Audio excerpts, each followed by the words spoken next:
Welcome to Schooling for Spirituality. The Flow is a delightful mix of insight, divine inspiration, and humor, where wisdom meets earthiness to help your ongoing spiritual growth and transformation. Follow the flow of enlightenment and explore everything spiritual through the deepest self-inquiry, as student Lisa Berry asks master spiritual teacher gpwalsh the kinds of questions you would ask an elder, a wise man, or a sage, and receive direct, simple, comprehensive, and deeply human lessons and teachings. From transcending the experience of separation, releasing old conditioned patterns and wounds, and alleviating suffering, to demystifying esoteric practices and revealing one's true purpose and innate freedom. Welcome to the Flow of Enlightenment. Transformation is all there is. Welcome, everybody, to the Flow of Enlightenment. Hello, GP. Hello, Lisa. We are here. You know what? This week, I have to say, was the fastest week, I think, of the year yet for me. There's like, what? It can't be. It can't be Tuesday. I was going to ask you, like, what happens then when we get in this? Is it literally because time doesn't exist that we suddenly go, well, it doesn't exist? Yeah, because I didn't even have any this week. It's all perception. Yeah. I mean, we say, time is always moving at the same speed, but that's only because we measure it by the clock, which is an artificial mechanical device that we created that just tick, tick, tick, tick. But it's completely artificial. I mean, your actual sense of time is relative. Yes, sense of time. I mean, it's consistent within our world, right? We can talk about it, and we have the clock, but that was one of the big things that Einstein showed is as motion speeds up, time slows down. Oh, so wait. It's a completely relative thing. Yes. Why? Okay. Wait, no, I don't get that. Hold on. Yeah, well, it's not the way we normally think, because we think of time as something very consistent. But the faster you go, the closer you get to the speed of light, the slower time is. That theoretically, at the speed of light, time would stop. Oh, so when we say like light years away, it sounds far away, but it could be in a flash too. If we could get to the speed of light, Yeah. But even that becomes yes, the time elapsed would be like nothing. Right. Yeah. So it's very strange and paradoxical, and it's so far outside of our normal conventional way of thinking that we can't deal with it. But it has been tested. They've put very sensitive atomic clocks onto airplanes, jet airplanes, going 600-700 miles an hour, right. And it in fact slows down. It's measurable. The clock slows down. Oh. Yeah. Okay, that is super cool. And wow, I did not mean to go there, but that was fun. There's your little physics lesson for today. Yes, I think that's fascinating. I hope everybody enjoyed that. Just especially you always pull some goodies out of your hat there. So, and I never wear a hat. Think about it. It's just in another light year. You don't see it. That's right. That's correct. Today is really, I wanted the show to be, and it is, and totally is about, some of the four, one or two of the four powers of creation we are going to cover and touch on, because, those powers of creation, they touch everything. But today was interesting because I titled this, it's perfect, except for one thing. And I know that we have all said this so many times, and you, GP, have mentioned, when we are perfect, but we're in this cage of dissatisfaction, of I want to change this thing, or it's I came up with either it's not it's not enough, not accepted, and not fair. Yes. And those are kind of all beliefs. So I was going to ask you, we all walk around, and I was thinking of some examples, this day would be perfect if it was just a few degrees hotter, or it would be, my bank account would be perfect if it had an extra 100,000, or, I had a perfect day today, except for I didn't get enough water in. It's from the smallest to the biggest. Why are we constantly in our cage of dissatisfaction? Because the egoic mind is its very nature is dissatisfaction, and our attention is never in this moment. It's always comparing this moment to some other moment, a better past or a better imagined future. And as long as we do that, this moment will never be okay. And we've all become so habituated to thinking that way that we're always looking for what's missing. It's just the way you've been programmed to be. It's not natural. It's not inherent. There's nothing special about it. It's just kind of this cultural thing that's developed over thousands of years, and it's the way all cultures operate. It's never enough. This moment is never enough. And it doesn't matter how much you have. It really doesn't. Many years ago, I think it was Tony Robbins did a book where he interviewed a bunch of billionaires, right? And he was just shocked to find out none of them were happy, and none of them felt stable or safe. They were worried about their money. Right. Yes. So it doesn't matter how much you have. It won't be enough. Because the nature of the egoic mind, the nature of that sense of a separate self, is dissatisfaction. You can't escape it. You cannot satisfy the ego. It's a hungry ghost. So should we bother trying? No. Okay. Like, is there any point in trying? No, you shouldn't. Oh. You should transcend the ego. Get rid of it. Free yourself from it. It's not you. And that's the only way. Yeah, and that's why I argue with self-help all the time. It's like giving medicine to a ghost. Yes. It's not going to work. Nothing's going to happen. You're trying to improve something which is inherently flawed. Discover who you are, which is not flawed. There's nothing wrong with you. But our attention wanders endlessly towards what we've been taught is the thing that's going to satisfy this discontent. And we all get aware of it. We're all aware of this discontent. It drives our whole lives. Pretty much everything we do, everything we try to do. What are we trying to do? We're trying to be happy. Yes. Right? And we've been taught that happiness, in the United States, geez, it's in the preamble to the Constitution, right? The Declaration of Independence. The pursuit of happiness. The endless pursuit of happiness. Never the finding of it. And because it's been interpreted, happiness being some kind of a material state, some kind of a possession, a relationship, health, money, a peak experience, an emotional state, something other than myself. And it's always that. This idea that I'm not happy. I'm inherently not happy, and I can't be happy unless I get. And then there's that list of infinite prerequisites that you just keep checking off, and it never works because it can't work. I remember hearing a scientist at one point share with the listeners of the podcast that it's actually set in our brain that we, in order to survive, the human body, the brain, ego in this case too, is that if it doesn't have something that it is pursuing, so it's actually that it doesn't even need to attain it, and it almost doesn't want to in some ways because like the chase, but that's actually keeping us going and alive is the pursuit. Yeah, and that's kind of the leading materialistic view of psychology, of science, of neurology, and the like.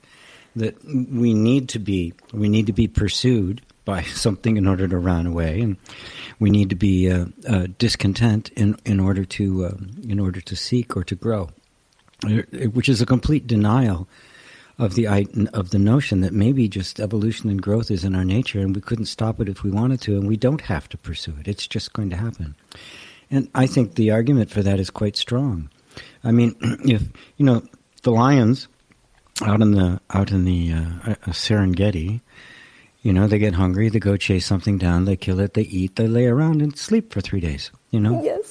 Have little baby lions and stuff like that. But what happens to you as a human being when you're content like that, when suddenly all your needs are met? You don't just sit there and stare at the TV. You want to do something, build something, create something, express something. That's our nature.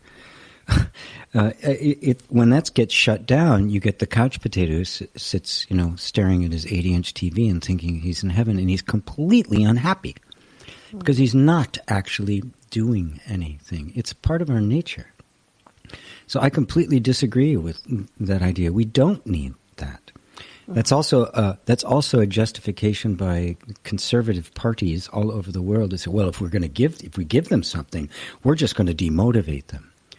That Right. it's only fear that motivates us, which is a horrific way of looking at humanity. It's just so demeaning and arrogant. Yes, and paralyzing to those who are really taking it to another level, thinking like, well, wait, I can't do anything now because I'm so afraid if I make a decision or go after something or like, and that's where decisions become very difficult. How they would like to express, they can't even figure out how they want to express themselves actually because they're so afraid. Yes, it's actually true. I was listening to an interview with somebody. It was on Canadian TV, and it was talking about healthcare. Right? And of course, in Canada, you have universal healthcare. And he was just talking about it, and the guy who was being interviewed was American, and he was saying, "Oh God, I hadn't even thought about that. People don't start businesses; they don't go just looking for the job that really suits them. They don't go trying things out. They don't go back to school." For the most part, because they don't have health insurance, and it's so expensive to get if you don't have it through your employer.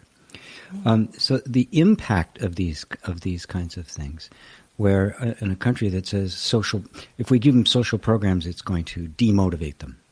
And in fact, exactly the opposite is Right. demonstrably true and statistically validated. So it's the way we want to see what human nature really is. Human nature is just so dynamic. The problem is 99% of the time we are in a defensive posture. Yeah. And so the expressive side of us is just completely squashed. Because it is true that if I'm in danger, that becomes the priority. Survival is a priority, obviously. Self-expression doesn't mean anything if I'm dead, right? Right. Right.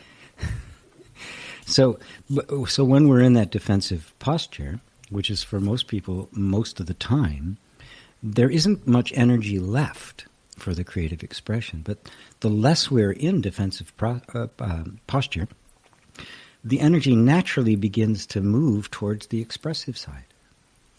The happier you are, the more expressive you are. It's really very simple. This is not rocket science, although it contradicts pretty much every philosophy on the planet.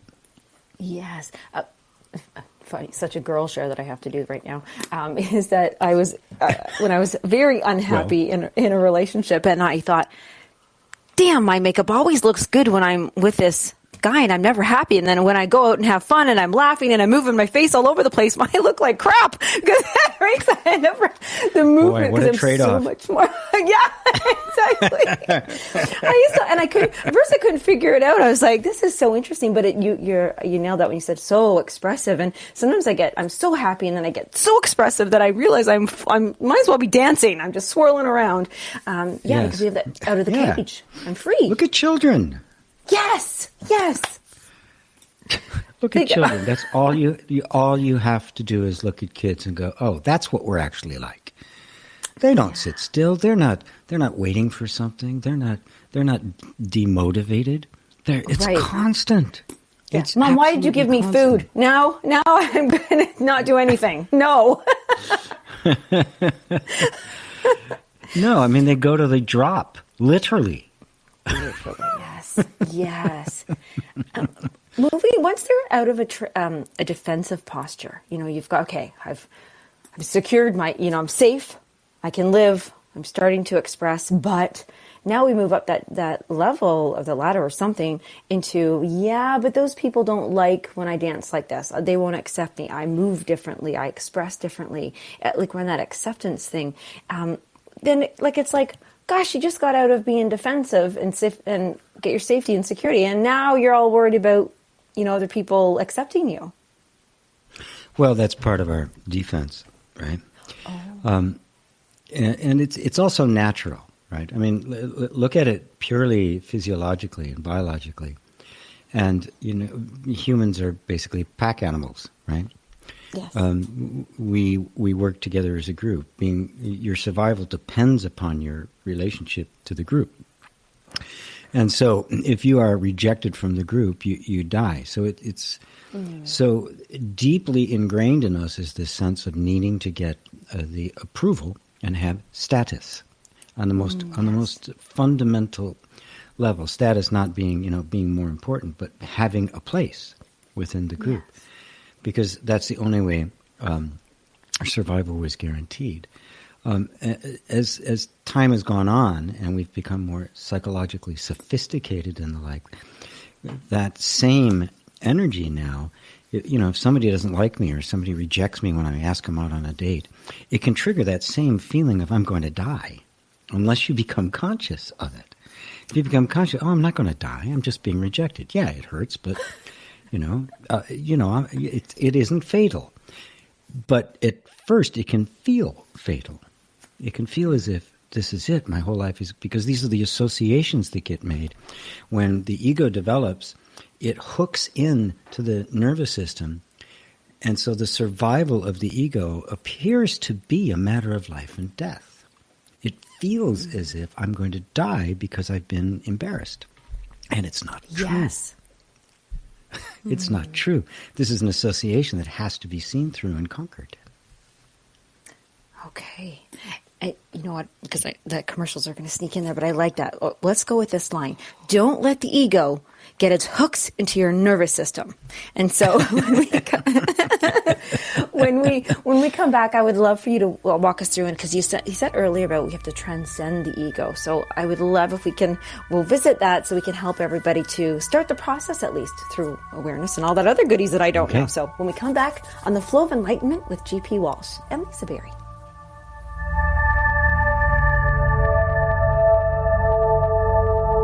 The Real Conscious Connection. OMTimes Radio.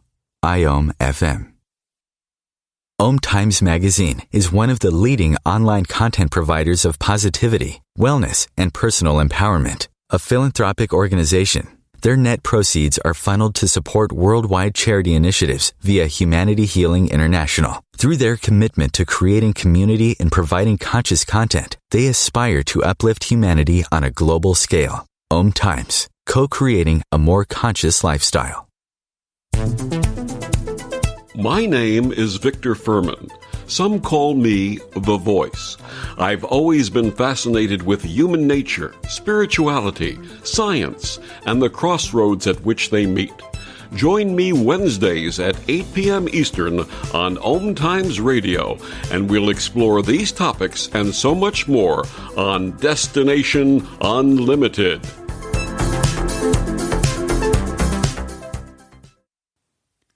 Touch, move, and inspire. Sharing your story of how you overcame your deepest struggle will serve as someone else's survival guide. You are ready to get the book out of your head and onto the page. I'm Jocelyn Bellows, host of Breakdown to Wake Up, a live stream show dedicated to sharing personal journeys of men and women who have traversed through mazes of uncertainty, dark clouds, and dishonoring themselves, and the lessons they have learned along this path of what one can accomplish in our own self-discovery. And as a writing and life coach, I work with men and women to break through the BS of their lives to find their own voice and leaping into a life they love. It is my belief that when we share our stories of how we overcame what we have been through, it will serve as someone else's survival guide. So if you're ready to get the book out of your head and onto the page, I'd love to hear from you. Go to www.jocelynbellows.com and join me every Tuesday at noon Eastern and Wednesdays at 2 p.m. Eastern. If I could be you, and you could be me for just 1 hour, if you could find a way to get inside each other's mind, walk a mile in my shoes, walk a mile in my shoes, walk a mile in my shoes. We've all felt left out, and for some, that feeling lasts more than a moment. We can change that. Learn how at belongingbeginswithus.org. Brought to you by the Ad Council. Walk a mile in my shoes.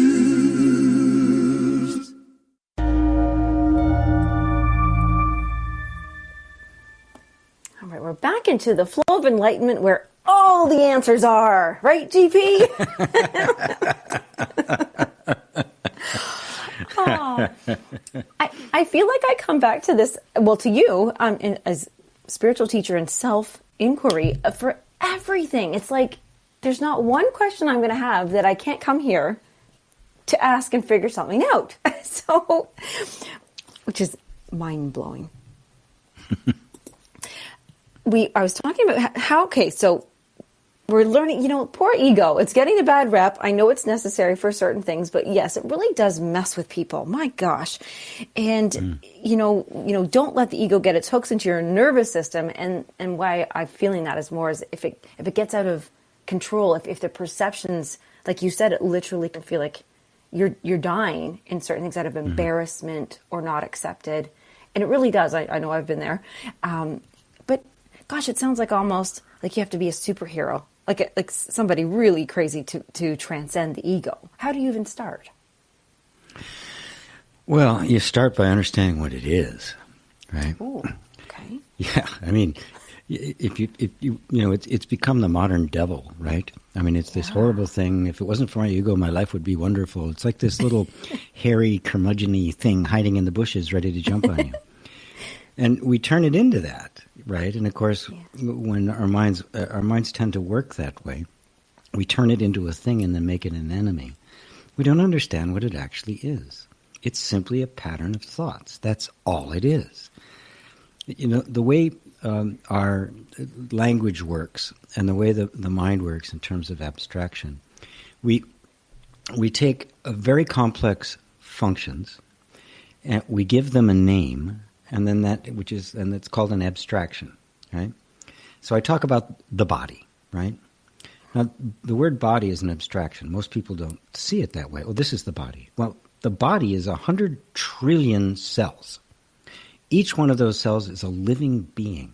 So you've got 50 to 100 living beings working together to make this apparently singular thing that obeys your commands and, does what you want it to do and takes care of a whole bunch of stuff on its own that you couldn't take care of because there's too much to do.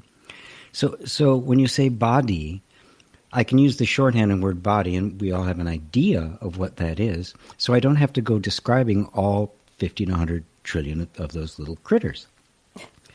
So it's an abstraction. But the moment it becomes a word like that, we very naturally begin to start giving it characteristics. It becomes a thing, a mind object in and of itself. And so now it's a thing, the body. We can talk about the body. Or how about the universe? People say, oh, the universe. I mean, really, 3 syllables. And that's supposed to be the whole thing. And then people think they know what the universe is, right? But all you have is a tiny, tiny, tiny fraction of a notion of an idea of what it is. And the same holds true for the body. And the same holds true for the mind. The mind is just a word. Mind does not exist. Ego doesn't exist as a thing. It is simply a functioning. And the ego is nothing more than all the thoughts you have that revolve around the single thought, I. That's it. In fact, the word ego is the Greek word for I. For some reason, when the translator, I guess he's trying to be erudite or something, when he translated Freud's work, that first book, instead of using the word I, because Freud wrote it just as ich, which is I in German. But this guy, I guess, wanted to be clever, and rather than putting just I in English, he grabbed the Greek word ego. That's all it is I. That's it. Every thought you have about I, if you look at it closely, you'll find that is ego. It is a function of thinking about myself. Now, once you see that it's not a real thing, it's not what you actually are, it's only thoughts about you, there's immediately some distance between you and that. And that distance is where self-inquiry lives. Is this thought really true? Is this really me? That's the inquiry. And you keep breaking it down and you find that, well, no, that the I that this is referring to is not me, that I is itself yet another thought in the mind. The concept of I've mistaken for the real I. What's the real I? Well, it's the one hearing my words right now. Sorry, I'm pausing on that one. What if a person maybe they're just not ready. So I'm going to answer my question. But what if somebody really were to saying, this isn't really me, and they're like, no, of course it is. It's me, and they can't get past it. Is that they're not ready? They can't get there yet? Well, it just hasn't. Well, two things. Either they haven't really understood. That is the whole point of the inquiry. And if what I'm saying has some kind of appeal to you, then you'll begin to question it. You'll begin to go, okay, well, is what he's saying true? Is this really me? I've just assumed it was me. Mm. And because I've had that assumption that it was me, I've acted like that. I've experienced that. That's shaped my experience. So it seems to have been true. But is it actually true? That's the point at which you enter the spiritual path. This is the path of self-inquiry. Prior to that, well, nobody asks that. You go to a job interview, they look at your CV, and, oh, this is what you've done, you got all these degrees. None of them say, yeah, but who are you?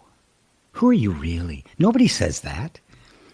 You're a bunch of qualities, a bunch of skills, a bunch of stuff. Nobody really asks, well, who am I? Who is the one that's having this experience? Who was there before the thought of I was even there? Because we didn't have that thought as a child. You weren't thinking I. That came later. You were just being. You were before there was any self-image whatsoever. But we accumulate a self-image. Is the self-image myself? Is that really me? And if you look at the nature of mind, you realize it can't be. It's an abstraction. It's a thought. No thought can capture reality. The word universe doesn't capture the universe. And the word I does not capture you. So it's not a matter of not being ready. Usually what makes people ready is they've just suffered enough and had enough frustration and disappointment that they're willing to look at things that they weren't willing to look at otherwise. Right. They're just like, I can't sit in this anymore. I can't be here anymore. So here, I just can't do this. Yeah. Right? Yeah. So if we take that and put it with somebody who is, they say, I don't have enough money. I am broke. I am poor. I don't even know, financially, some things. Yeah. It's not like a belief. They're looking at the reality of what they're perceiving as their bank account, and it's really empty, and their cupboards are bare, and they really don't have this. By going along, they fit rock bottom, and they are willing to have a look. It doesn't just suddenly put money in the bank and food in the cupboards, but it shifts some form of what is the benefit of figuring out that it's not the I that's poor and broke and has bills? You get to be happy. Yeah. Wow. No matter what. And let's face it, the happier you are, the better your life is, right? Yes. But you're no longer striving for anything. You're not trying to get anything. You're not unhappy if the cupboards happen to be bare. If the bank account gets too low, it doesn't disturb you. It isn't an event. You find the happiness that is you, that is not conditional, that does not depend on circumstances, which means you're no longer a slave to circumstances. And the big one, you're no longer a slave to fear. You don't fear anymore. Yes. You're not afraid. I think that's that to me is a pretty good reward. It makes it well worth the effort. What do I get out of this? Well, you won't be a slave to fear. All right. Sign me up. How about perpetual bliss? How's that? Yes.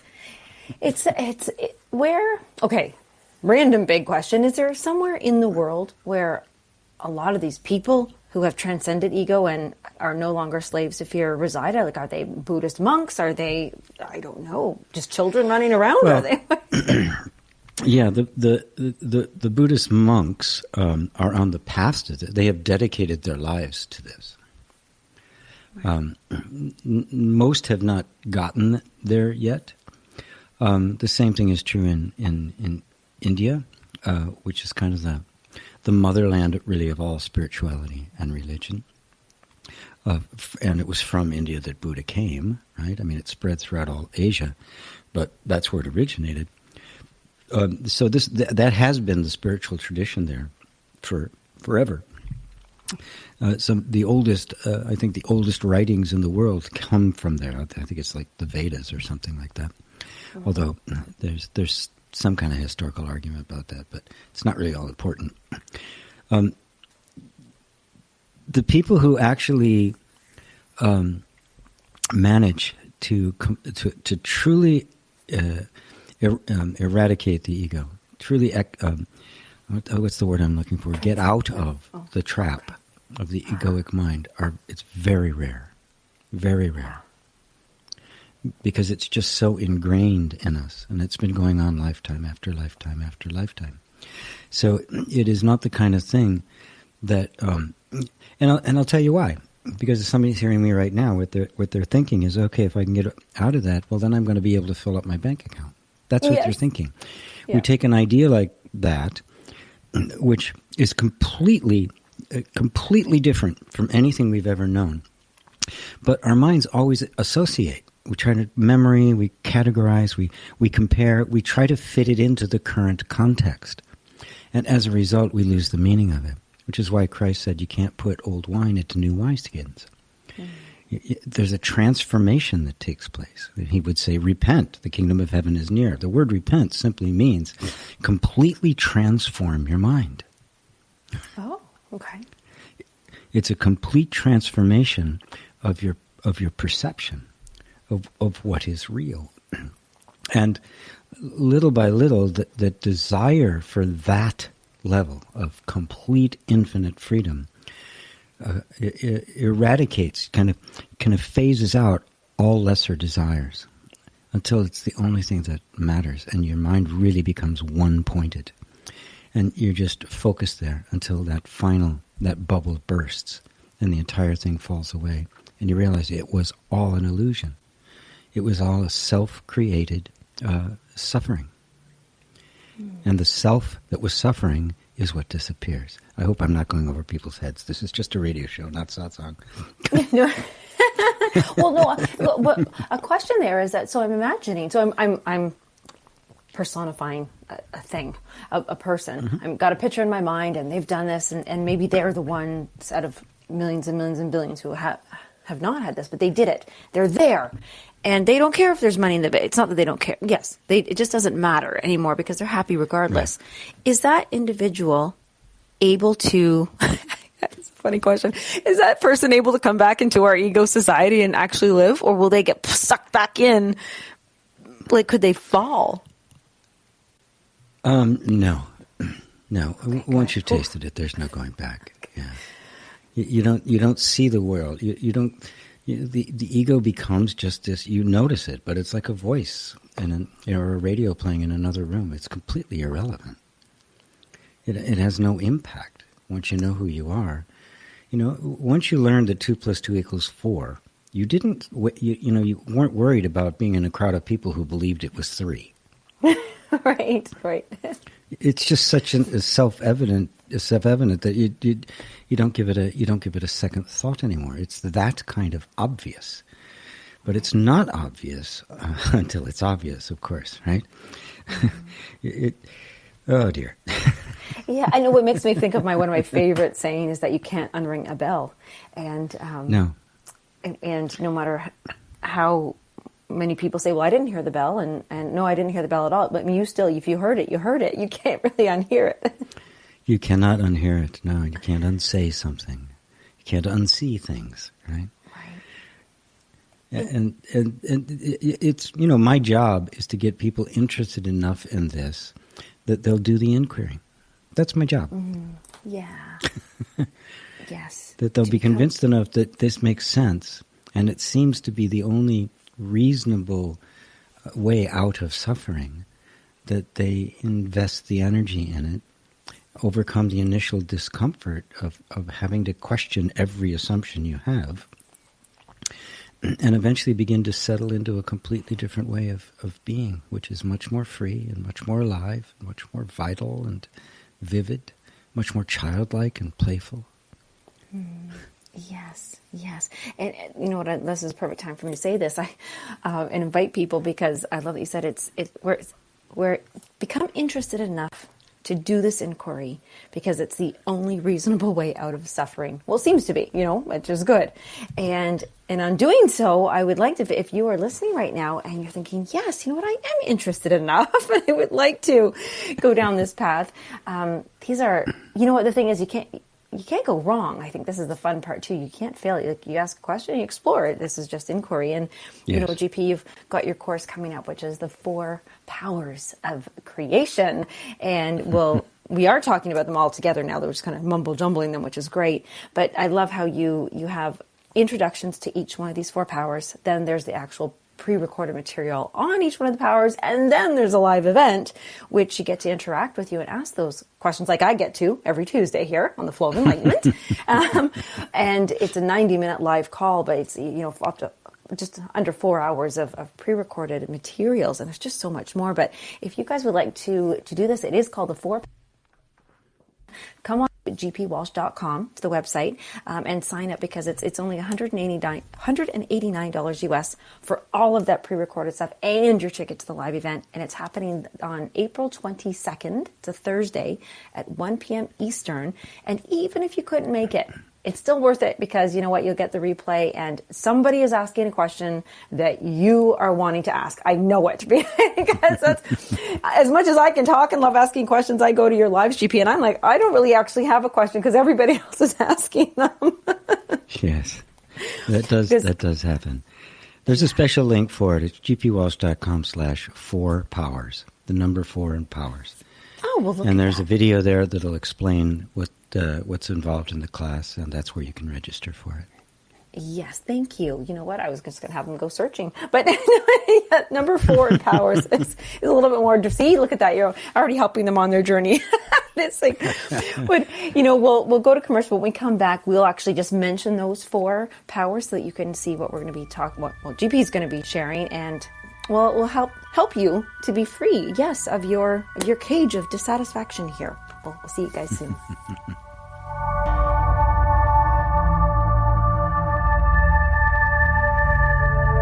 Conscious media for conscious minds. OMTimes. Ascending Hearts is no ordinary dating site, but a spiritual dating site with a purpose, to link you with your soulmate. We engineer the serendipity so you can trust that you will attune with someone that has the same matching vibration as you. Ascending Hearts, the conscious dating site for the spiritually aware. Try Ascending Hearts for free. AscendingHearts.com.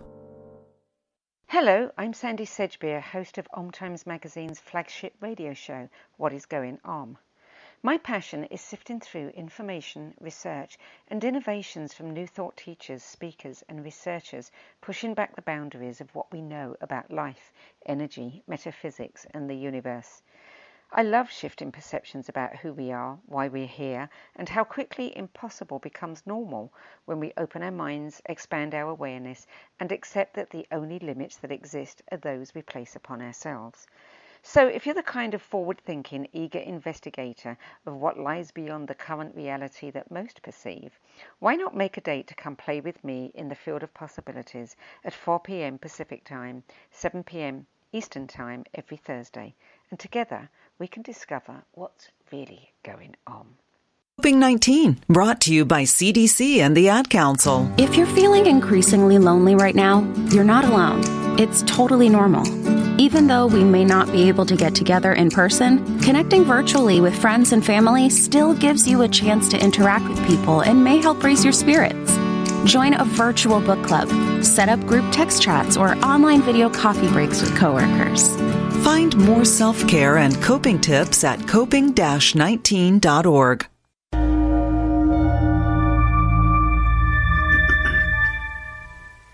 All right, you guys are here with GP Walsh as I, Lisa Berry, ask him these fun questions.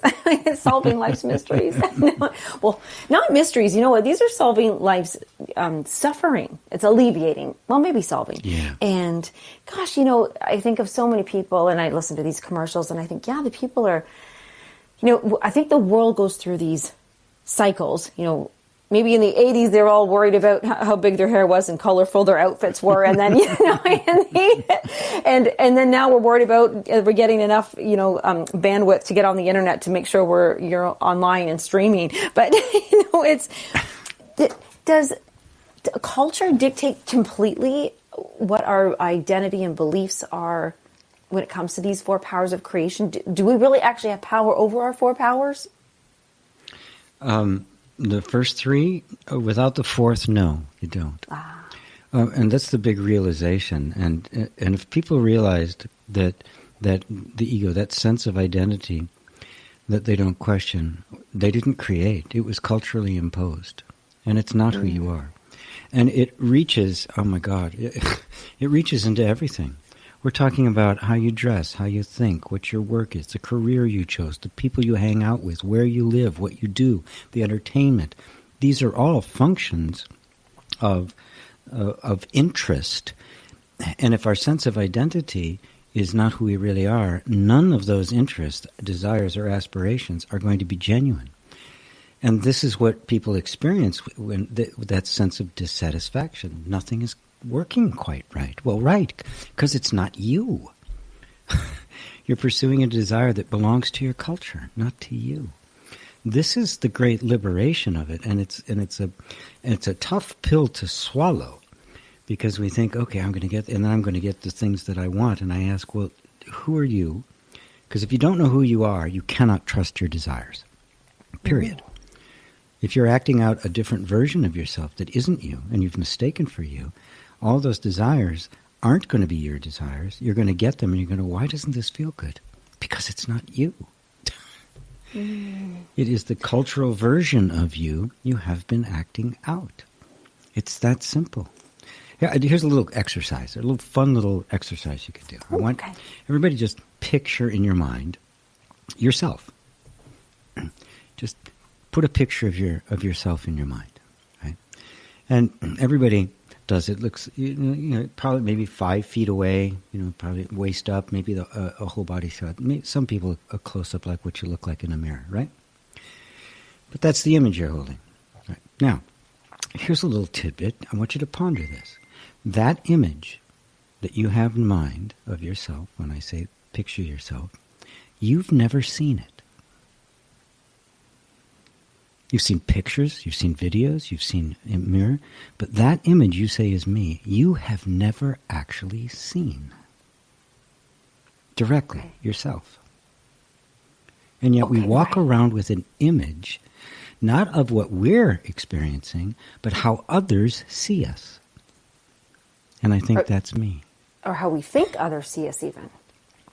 Yes, but you know how you look on a video or a picture of you or something like that?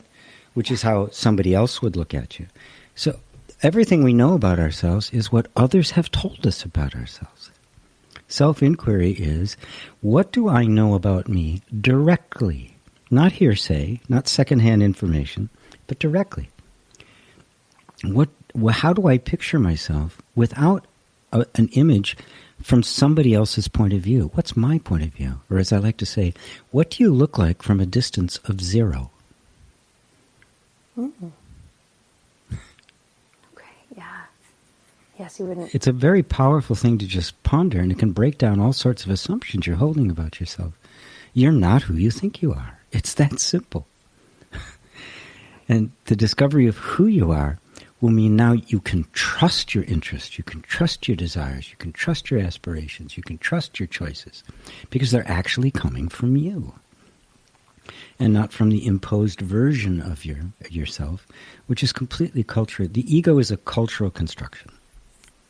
Yes. Mm-hmm.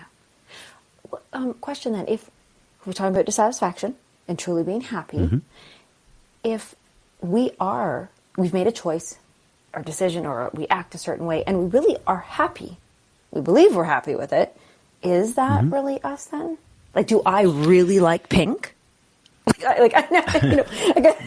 Yeah, it's really important to distinguish between, there's stuff that are preferences, right? Okay. Yeah, you really like pink. Did you always like pink? Are you always going to like pink? Preferences, like everything else, they come and go. They're transient. They don't define you. They're only your experience in the moment. And it's okay, right? Okay? I mean, I there's certain things I prefer over other things, right? But I don't prefer the same things I did 20 years ago or when I was 5. Right? Those are all. I don't play with my little trucks anymore. I did see that you have a cute little stuffed bear, though, when you did videos. I do have a stuffed bear and a bunny. Yeah, that keep me company. Yeah, I do have that. But yeah, they're harmless because they don't create any suffering. Right. You know, I'm only interested in those things that create suffering. If it creates suffering, it's of importance to me. If it doesn't, it's just it's okay. It's no big deal. It's a preference. Preferences come and go. It's no big deal.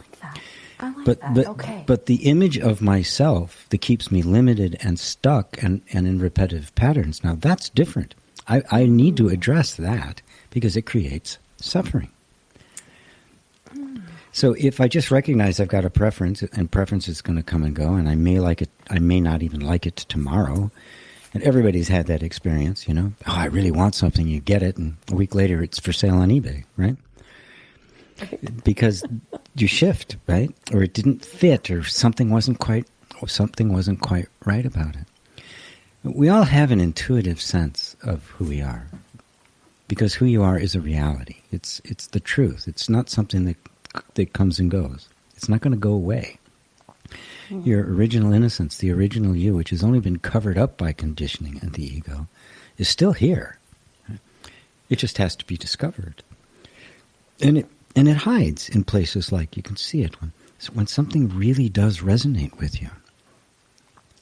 That's the real you that's resonating. That's why it feels that way.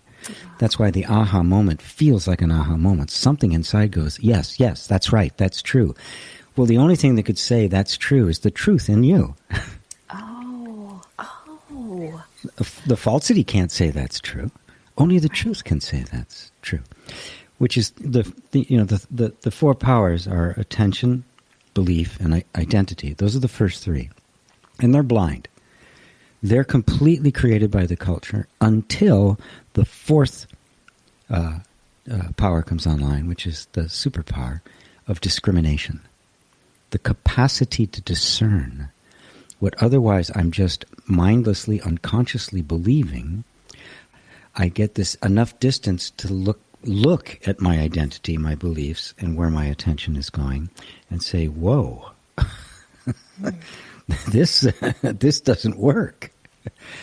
And until that dawns, and that's consciousness, that's the awakening, right? You are stuck in those 3. But discrimination is the doorway to the transcendent wisdom. It's the part of you that can tell the difference, that this is better than that, and it's not just a matter of opinion. It really is better. It's that part of you that hears something and goes, wow, yeah, that's true, and you're drawn to it. Yes. It's that intuition that just kind of leads you to something, and you may not even know why. Like how I was led to the book I Am That, and I have no idea why until I read it. I'm like, oh, now I know why I was led to it. Right, yes. It just stood out on the shelf to me. Yeah. And because and it was just I'm going to go here. The frequency, the vibration, like you didn't even know it was in the book yet. It just had no idea. It was like vibrating at you in its little fun things. Yeah, I read the book Your Sacred Self by Wayne Dyer, and I never really got into him. I didn't read his books. I was reading that one book. About halfway through, he makes a quote from this fellow Nisargadatta Maharaj, and I don't even remember what the quote was, but for some reason those words stuck out to me. In fact, I didn't read any more of the book. I never finished it. I saw those words. I actually didn't pick up that book again. And it was from I Am That and Nisargadatta Maharaj. And I was walking through the East-West bookstore down in off of Union Square in New York City. And I was just walking, and all of a sudden on the shelf there's this golden black thing. It says, I Am That. I went, oh, yeah. And I pulled it down and I bought it. And it took me 2 years to read it for the first time. I was so blown away. I'd read 2 sentences, I would be stopped dead in my tracks. and I would ponder it for a couple days. It was just the most profound thing I'd ever run across. This is how it happens. Yes. I have a friend of mine who was in a bookstore once, and a book fell on her head. Oh gosh! This was in Buenos Aires. They don't have earthquakes, and there was nobody around. Oh, that's the book literally fell off the shelf onto her head. No, it's not because the book wants. The book is an inanimate object, I think. I don't know. Or is it other energies around moving it, or she was it just was so resonant. It was so resonant that it had a magnetic field and went zap. Yeah, don't be so quick to call things inanimate. Yeah. Okay, yeah. Yeah. Oh, I personify everything, so I'm happy to hear you say that. Yeah, things don't have always vibrate at the same level of consciousness that we do, but everything is consciousness, right? Not every. I like to distinguish this because people does everything have consciousness? And I go, no, nothing has consciousness. Consciousness has everything. Oh. Everything is in consciousness and vibrates in some way, whatever, because consciousness is the infinite substance that can vibrate in infinite variations. So everything is the self-modulation of consciousness, no matter what it is, no matter how inanimate it may seem. It is consciousness vibrating. Yes. For lack of a better word, vibration is good enough. Yeah. Yeah. We can understand that one. Yes. I have your next T-shirt. It says, "Discernment draws you to the truth." Just like truth it. Yes, that's awesome too. Just truth it. Well, there's so many things that just hit, like for me there in the, I like that when you, there was something first we talked about, of course you can have preferences. And what is important is that if it causes suffering or, not happiness, then we want to explore that. And when something resonates with you, it's the truth in you that is recognizing that the truth in it. Those are biggies. It's huge. Yeah. I mean, how do you recognize truth? Well, the only thing that can recognize truth is truth. Well, I can't recognize truth. Right. A falsity doesn't. A belief can't recognize it. Only the truth can do that. So at the essence of your power of discrimination and wisdom is the truth. The one infinite, impersonal truth. The true I am. Okay, that was so cool because when you just said that, a belief can't recognize truth, identity can't recognize truth, and your attention just doesn't recognize truth either. So that's a cool way of getting to know truth. The truth that you are. Yeah, it's because you are the truth that it's recognized. Because the truth is not a thought. The truth is being itself. In Sanskrit, the word for truth and the word for being are the same word, sat. Yes, that's right. Sat is truth, is being, or is being is truth. And being, yes. I love that. And you do the Sat songs every Sunday. And so I was... Which is communion with truth, or communion with your own being. That's what satsang means. Yes, commune. I love that word. Well, I am going to just invite everybody once again to a few things, and that is to satsang every Sunday. GP Walsh has, you have your YouTube channel that you can go there, and that way it gives him a little bit more interaction. Of course, you are always invited to ask a question during our show. I didn't announce the phone number this time, but I did post it on the Facebook group. Because we're really inviting people to ask their questions either at questions@gpwalsh.com. Did I say that? Yes. Or join the Facebook group, which we would love to have you there. We have over 1,000 people there, and they just, coming together in community and sharing and helping and just, we're all on that journey, and it's just beautiful. So please either join the group, but really, be a part of sign up for the Light Letter.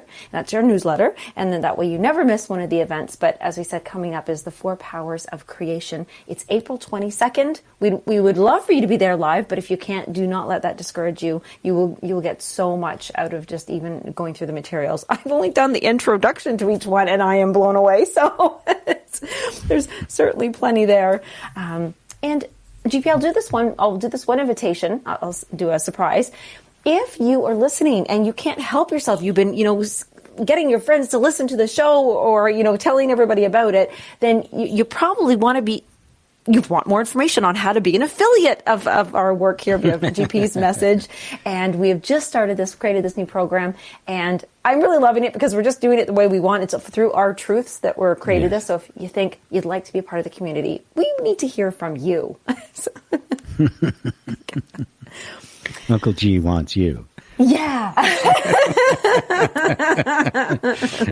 Oh, the T-shirts are coming out in stream. So the T-shirts are coming out soon. Yeah. So everybody, we're just so happy to show up here every Tuesday for the Flow of Enlightenment. Please share it with everybody. Let us know that you like us, by listening and giving those little stars and thumbs up and all that stuff. But there is a way to end suffering, to alleviate the suffering. So I know, GP, that's what you're here to help everybody do. So thank you so much. That's great. Yeah, this is what I'm here for. Oh, that's beautiful. Okay, guys, we'll see you next week and hopefully on the site. Bye, everyone.